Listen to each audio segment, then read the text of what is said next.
children are being so good back there, they might want to stay in at least during the illustration. You know?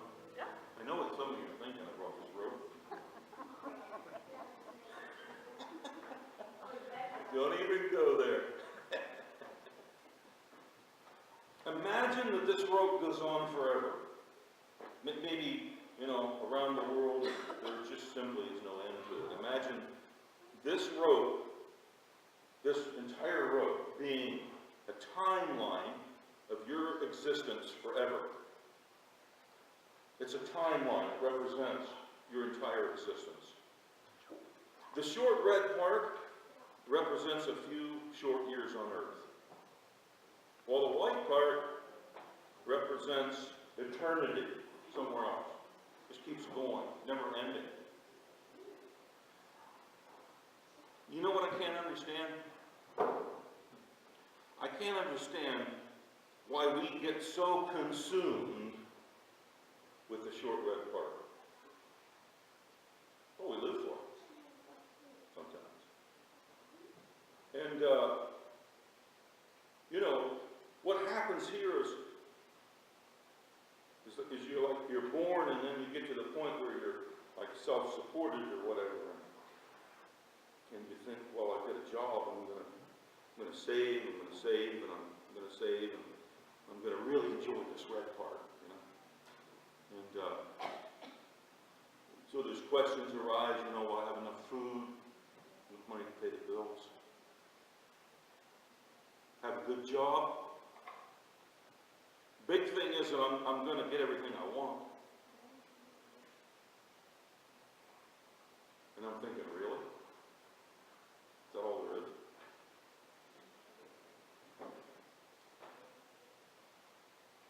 What about the white part? What about the eternal? But what about this, all this whole eternity thing? That's what we believe in eternity. We got hope. Hope. Heaven, the end. You got this little red part here that we live for, but you got this whole eternity thing here. A lot of it. We can't even explain it. It's like way far away. We don't understand eternity or what it really means, but we just know that there's never any ending. Like the road, it just keeps going and there's no end.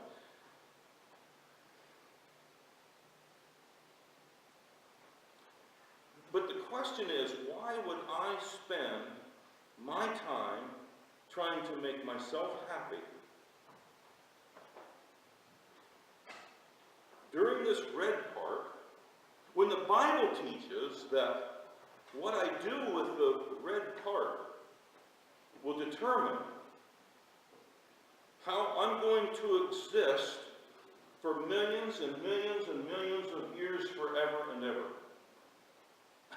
I hope you're following me this morning. Why would I spend this red part trying to make myself comfortable as possible? Don't interrupt the plans. I'm busy. I got really important things to do. It's all got to do with myself.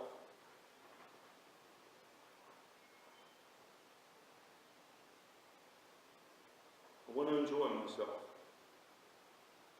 But let me just propose something to you this morning. We've got one chance at the little red part. One chance.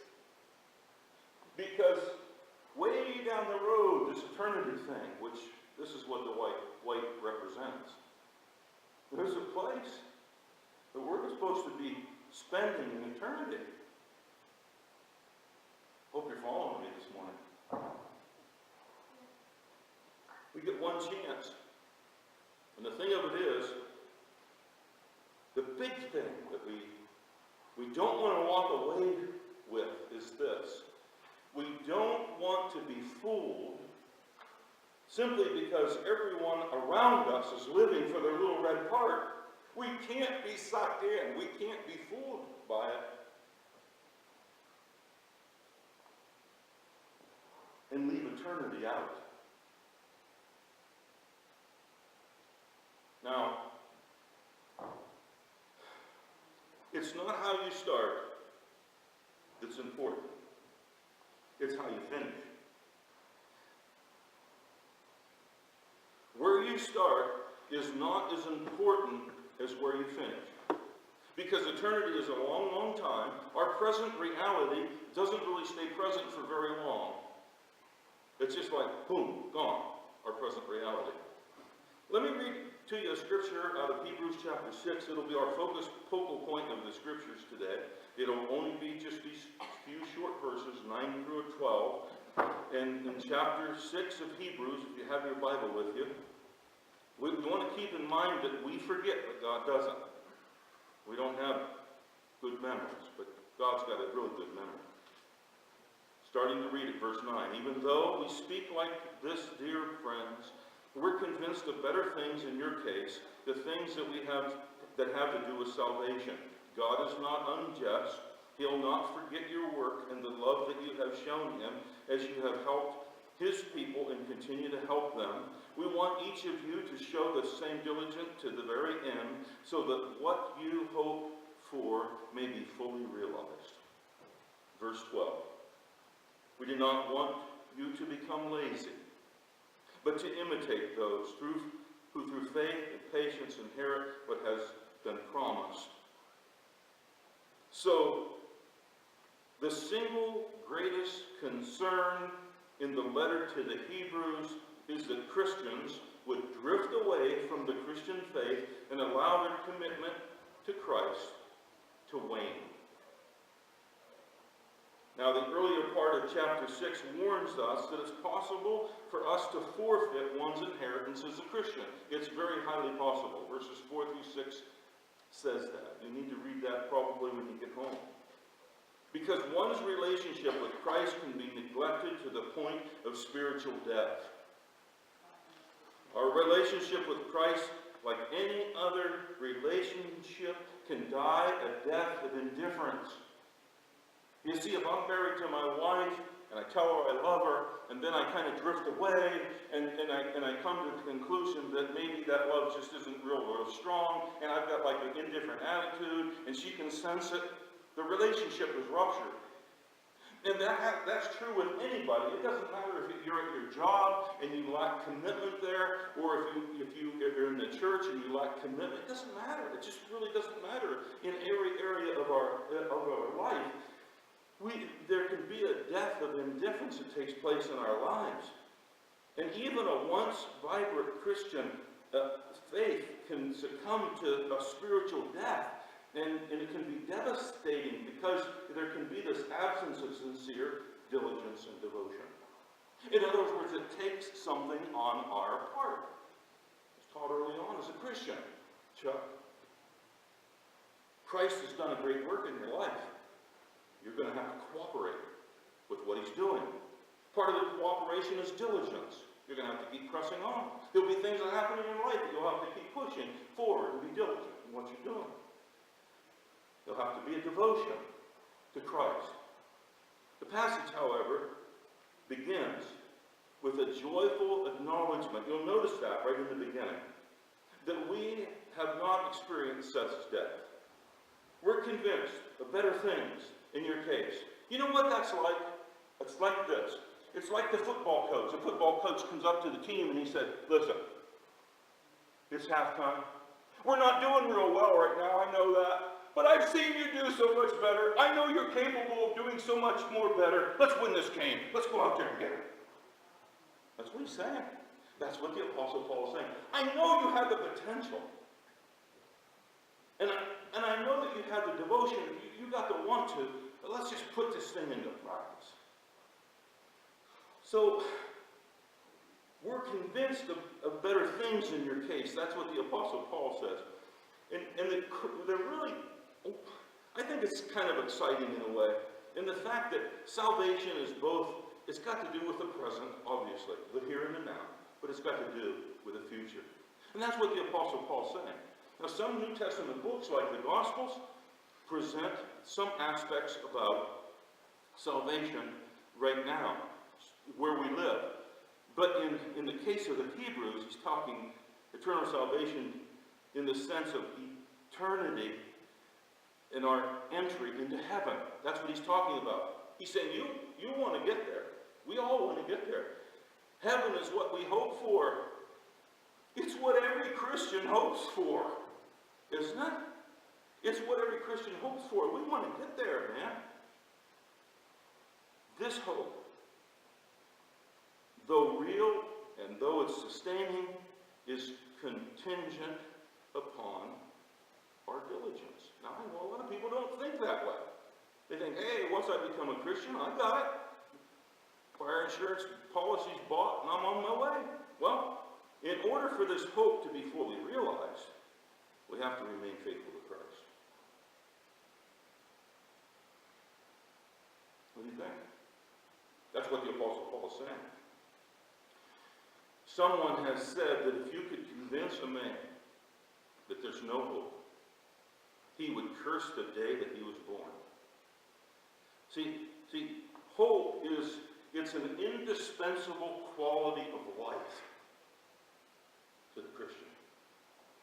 I want to read to you something I read on the internet yesterday, and I copied it down. Years ago, the S-4 submarine was rammed by another ship and quickly sank, and the entire crew was trapped in its prison house of death. Ships rushed to the scene of disaster off the coast of Massachusetts. We don't know what took place down in the sunken submarine, but we can be sure that the men clung bravely to life as the oxygen slowly gave out. A diver placed his helmeted ear to the side of the vessel and listened. He heard a tapping noise, and someone, he learned, was tapping out a question in dots and dashes called the Morse code. And the question came slowly. Is there any hope? What a moving story. But you know what? It sounds like the cry of humanity. Is there any hope? Is there any hope? Hope, indeed, is the basis of all human existence for Christ. Can I just tell you, and I know it's nothing new to you at all, but Christian faith is demanding. It really is. Let me just say it in our language. Christian faith is not for wimps. It's not. It really isn't. When I get the time, if I have the time, if it's convenient for me. In short, Christianity is not for the lazy. And that's what the Apostle Paul said. That's the interpretation in verse 12. Fortunately, we're blessed with many great role models who have gone on before us, and we can imitate those role models. It's found in Hebrews chapter 11. I'll try to find it here. And it's really cool because it's written down here in chapter 11. It's called the faith chapter. Most of you are probably familiar with it, but I'll just read a few things, and I'm going to skip around. I'm not going to read it word for word, but it says, by faith Abel offered God a better sacrifice than Cain did. By faith he was commended as a righteous man. And then moves on down to verse 5. By faith Enoch was taken from this life so that he did not experience death. He could not be found because God had taken him away. Down in verse 7 it says, by faith Noah, when warned about things not seen, in holy fear built an ark to save his family. And then on down in verse 11, you see what it's doing? It's building upon those that have gone on before us. These are the great cloud of witnesses that have gone on before us and that had struggled in their faith and worked for it, and they did what they needed to do in order to make it to heaven. Now look what it says in verse 8. By faith Abraham, when called to go to a place that he would later receive his inheritance, obeyed and went, even though he did not know where he was going. All the way down to verse 13. All these people were still living by faith when they died. You know how the Apostle Paul said, hey, just keep being diligent, being diligent, being diligent. That's what it's talking about here. They did not receive the things promised. They only saw them and welcomed them from a distance, and they admitted that they were aliens and strangers on earth. They didn't understand. They didn't understand what heaven was like. Neither did we. But they were diligent, and they wanted to see what it was like. So then it goes on down. Let's go down to verse 20 in chapter 11, Hebrews.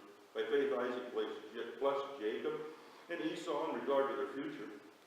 Verse 21, by faith Jacob, when he was dying, blessed each of Joseph's sons and worshipped as he leaned on the top of the staff. By faith, Joseph, when his end was near, spoke about the exodus of Israel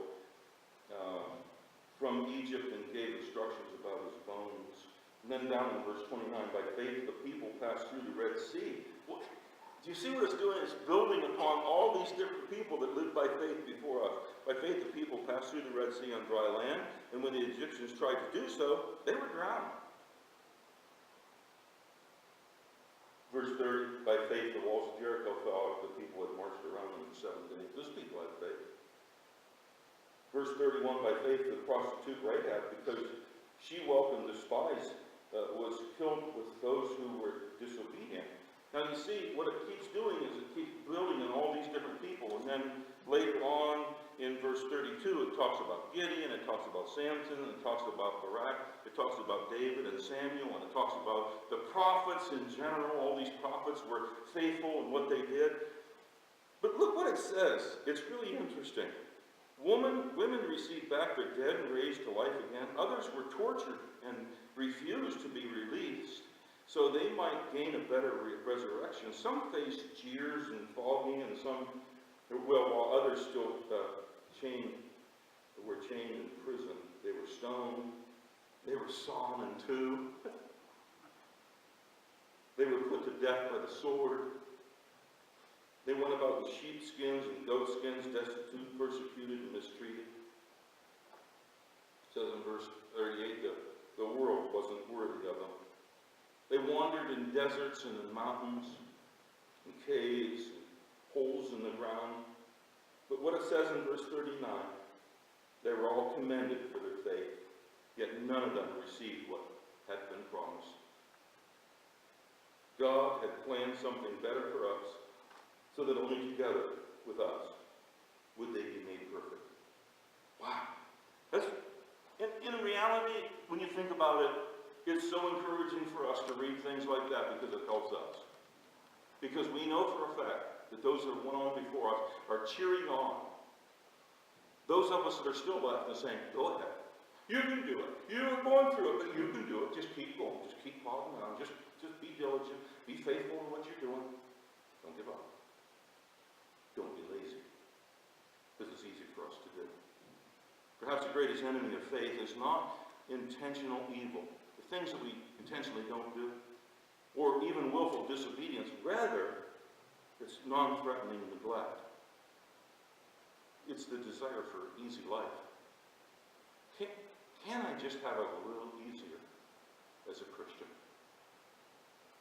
The good news is that God is not unjust in verse 10, and He will give us our reward if we are faithful and we hang in there and we don't get lazy.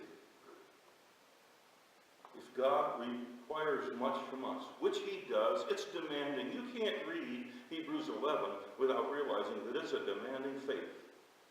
This is real. This is real. More than just coming and seeing the people we know at church. This is more than just, hey, I'm part of the fam, so I'll just come to church. This is way more. This is way bigger than that. You know what I'm saying? This is life and death issue stuff. This is like thinking about all this. That's what this is all about. It's thinking about all this whole eternity. That's why we're doing what we do. It's inspiring. It's full of hope. It gives us the strength to go on when we think about those rewards and how those people in Hebrews went on and they were all called to lives of service, but they were also called to lives of sacrifice. We can't compromise the radical call that Jesus calls us to. It's a radical thing. It's not like, oh, let's go to church on Sunday so we can sing a hymn. It's not that. It's not that at all. This is radical, folks. It really is. Our service, the things that each one of us do to serve God, wherever we're plugged into the church, it's a humble and imperfect response to the love that God has lavished on us. Christians certainly help other people. Christians do good. As much as they can and as often as we can, we do that. steadfast conviction that we're expressing our love for God by expressing our love towards humanity. That's where we're at. Christian service, though it's directed to human beings and we serve others, people, that have faces like us, it's always God-centered. We show love by God by showing love to all the people that God has created and all that God continues to love. In closing, I think it's really interesting to note that our text contains these three cardinal Christian values. Verse 12, faith. Verse 11, hope. And verse 10, love. Faith, hope, and love. We know all about that, those of us who have been in the Christian faith for any length of time. And those who are genuinely saved will be growing in these three areas, and so they are good yardsticks to measure our life by. Are you living by faith in God's promise in your daily life? It's a good question for us. If you are, you trust Him for your present needs, and you also trust Him for your future. Are you growing in hope? See, biblical hope it's not uncertain as when we say, I hope it doesn't rain tomorrow. It's not uncertain. Because we don't know whether it's going to rain or not. But we know the promises of God are true to us. And we know that Christ did not lie to us. We know what He said is true. Biblical hope is very certain. Even though it's not yet realized, we don't have a clue what heaven's going to be like. We can have it described to us, but we really still don't know. But it's an attitude that's opposite of discouragement and depression. A person who hopes in God is sustained and built up by the promises of Jesus. The last thing is, are you growing in love? Are you growing in faith, hope, and then love? So the personal question this morning in closing is, do you love God more and more, cherishing His Word? Into your Word. You know what it says when people talk about it. Do you love His people? Do you love His people? As difficult as it may be, do you love His people? And do you love the lost? Do you love the lost enough to give your, I'm going to say it, do you love the lost enough to give your money and your time? Because it's a really good barometer on your love for God. Just simply so others can hear the good news. So that they can hear that there's a Christ who died for them and that they can come to Christ. See, here's the thing about these three things that we're talking about this morning in closing. None of these graces are automatic. None of them come automatically. You have to cultivate them daily through our spiritual disciplines, through reading your Word, to giving your life to the life of the church in service. These are the things that accompany genuine salvation.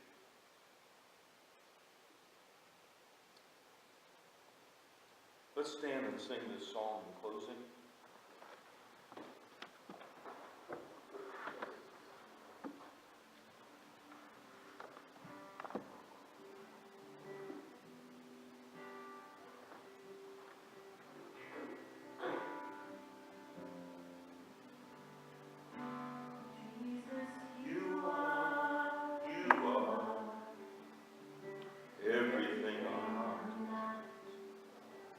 Everything that I've